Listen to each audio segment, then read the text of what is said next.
Balamuwa chamaca bela Mogele kamuhawa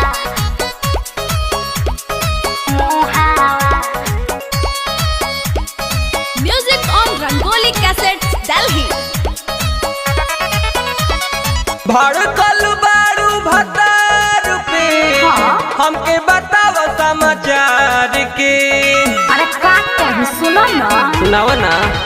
अरे मरद बाला नइखे एकरा जुनून औरत बाला बा एकरा में गुण से जिया पे कबहू नया बेला से जिया पे कबहू नया बेला ए रामा हो मौगले खमुहावा बलमुआ चमका बेला मौगले खमुहावा बलमुआ चमका बेला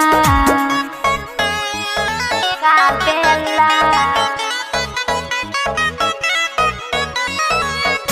Music by Tinku Tufan.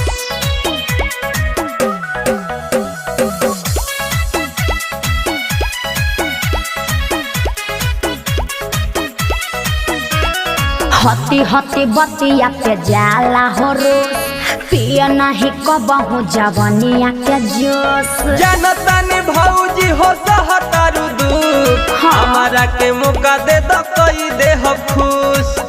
अरे बा अपन दाल मत गलावो गलावे दो ना।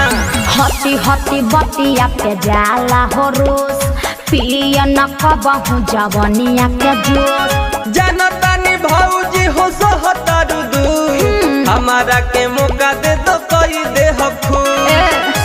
हमारा के रोजे तोड़ा पावेला हे भगवान हमारा के रोजे तोड़ा पावेला इतना दूर ए रामा हो मौगले खमुहावा बलमुआ चमका बेला मौगले खमुहावा बलमुआ चमका बेला पैसेंजर रेल में घूमे लगा। बलमुआ चमका बेला मौगले खमुहावा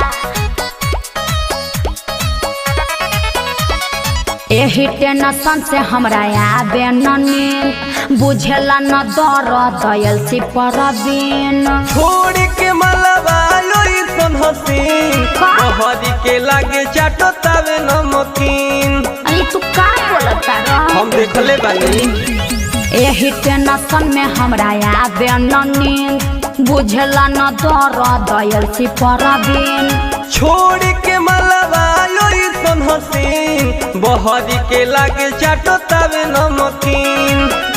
अंतरा के रोजे ये सप्ता बेला इहे रहन ये कर नहीं भावेला ए रामा हो मौगले खमुहावा बलमुआ चमका बेला मौगले खमुहावा बलमुआ चमका बेला भड़कल बारू भतार पे हमके बताव समाचार के। अरे का कही सुनो ना सुनाव ना। अरे मरद बाला नइखे एकरा जुनून औरत बाला बा एकरा में गुण से जिया पे कबहू नया बेला से जिया पे कबहू नया बेला ए रामा हो मौगले खमुहावा बलमुआ चमका बेला मौगले खमुहावा बलमुआ चमका बेला।